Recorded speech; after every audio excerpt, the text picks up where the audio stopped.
Meus amigos, que a paz de Jesus se encontre conosco. O nosso objetivo hoje é fazer uma análise rápida da lição número 4 do livro Sinal Verde, intitulada No Recinto Doméstico. Antes de fazer a leitura dessa mensagem, eu quero reforçar aquilo que, geralmente, a maioria das pessoas conhece. O lar é um ambiente propício para que demonstremos a nossa fé. É no lar onde nós vamos exteriorizar a nossa preocupação e o nosso interesse pelo bem-estar dos nossos semelhantes. É no lar que nós vamos colocar em prática todos os ensinamentos de Jesus Cristo em nossa vida. É no lar que nós vamos demonstrar se de fato nós estamos investidos no propósito de conhecer e colocar em prática os ensinamentos de Jesus, sobretudo a lei de amor. Como nós dissemos no vídeo anterior, nós realçamos que o benfeitor espiritual nos alerta que o livro Sinal Verde, se nós pesarmos cada uma de suas palavras, se nós meditarmos cada um de suas mensagens, nós vamos perceber que estamos diante de um verdadeiro técnico do trânsito moral, ou seja, de um especialista, de uma pessoa preparada ou de uma equipe de benfeitores espirituais preparados para nos ensinar o melhor caminho, a melhor fórmula de conduta. E neste livro, na lição número 4, André Luiz nos traz o ensinamento sobre como nos conduzir dentro do nosso próprio lar. Quais os sinais que a espiritualidade maior nos apresenta para que nós possamos abraçar essa conduta ou colocá-la em prática para o proveito maior do nosso bem-estar e de toda a nossa família. No recinto doméstico. Bondade no campo doméstico é a caridade, começando de casa. Nunca fale aos gritos, abusando da intimidade com os entes queridos. Utilize os pertences caseiros sem barulho, poupando o lar a desequilíbrio e perturbação.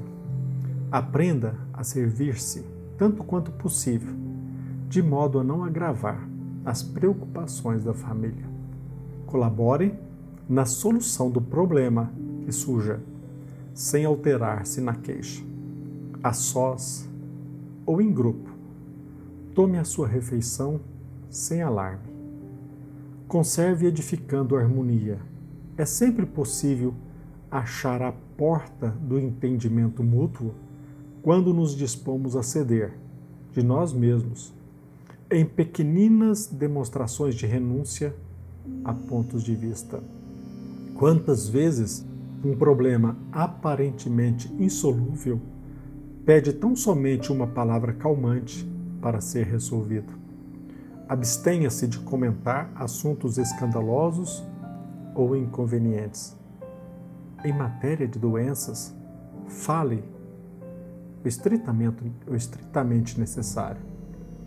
Procure algum detalhe caseiro para louvar o trabalho e o carinho daqueles que lhe compartilham a existência. Não se aproveite da conversação para entretecer apontamentos de crítica ou censura, seja a quem seja. Se você tem pressa de sair, atenda ao seu regime de urgência, com serenidade e respeito, sem estragar a tranquilidade dos outros.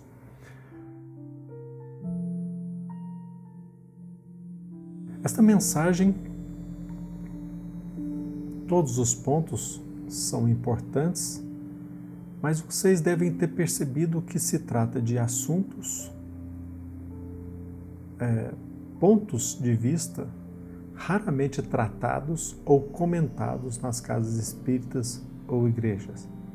E quase sempre nós esquecemos que o nosso bem-estar no presente, dentro do lar, fora dele, a preocupação em saber lidar com aqueles problemas que muitos rotulam de terra a terra, se nós não convivermos bem, ou se nós não aprendemos ainda a conviver com o outro dentro do lar ou fora dele, na verdade, esses assuntos guardam um vínculo íntimo com o nosso bem-estar, que refletirá também no futuro o nosso bem-estar espiritual. Quase sempre nós deixamos para técnicos aqui na Terra de assuntos envolvendo as relações familiares ou até mesmo os relacionamentos sociais, nós deixamos esses assuntos para técnicos, psicólogos, especialistas. E os benfeitores espirituais sempre nos convidam a raciocinar sobre a necessidade de considerar com carinho e respeito como que nós portamos diante desses conflitos, às vezes até mesmo dos relacionamentos dentro do nosso lar, no nosso setor de trabalho, no nosso dia a dia. Muitas pessoas possam achar que não é interessante ou não tem valor algum a forma pela qual nós nos comunicamos dentro do lar. Mas André Luiz nos adverte que nós precisamos falar com serenidade, jamais aos gritos. Então aqui nessa lição ele logo inicia dizendo: nunca fale aos gritos. É muito importante e denota amadurecimento espiritual a pessoa que é serena ao falar. E logo adiante o mensageiro espiritual diz ainda o que ele tem a ver com isso, sobre como eu utilizo os meus pertences dentro de casa. Mas ele chega de forma, você poderia dizer, de forma atrevida e diz: olha, utilize os pertences caseiros sem barulho. Quantas e quantas vezes nós, dentro do nosso lar, utilizamos os utensílios, a panela, ou até mesmo a frigideira, ou até mesmo o nosso carro, de forma a fazer barulho, a perturbar a paz do nosso companheiro, da nossa companheira, do nosso familiar. Mas o benfeitor espiritual nos alerta: olha, utilize os pertences caseiros sem barulho. E ele diz algo interessante que às vezes nós não gostamos de escutar aquilo que ele vem nos apresentar como advertência. Olha, aprenda a servir-se tanto quanto possível. Quantas e quantas pessoas escravizam a mãe e o pai, deixando nas mãos dele a tarefa doméstica? Como, às vezes, senhor do lar, eles consideram o pai e a mãe como escravos e não aprendem a se servir, a cuidar dos seus pertences, a cuidar da sua própria roupa. Muitos não conseguem ou não tomam a iniciativa de colocar o alimento no seu próprio prato. E aqui o benfeitor espiritual está nos chamando, nos advertindo: olha, se você quer demonstrar autonomia espiritual, maturidade emotiva, aprenda no mínimo a se servir. Cuide de você, aprenda a cuidar de você. E ele continua: nós precisamos também aprender dentro do lar e também fora dele, guardar essa disposição de ceder. Quantas e quantas vezes nós lutamos para que o nosso ponto de vista prevaleça, e pior, em assuntos irrelevantes. E às vezes por essa discussão a nossa paz não existe, a serenidade do lar não acontece, porque nós não aprendemos a ceder naquilo que é necessário ceder. E ele diz assim: é sempre possível achar a porta do entendimento mútuo quando nos dispomos a ceder de nós mesmos em pequeninas demonstrações de renúncia a pontos de vista.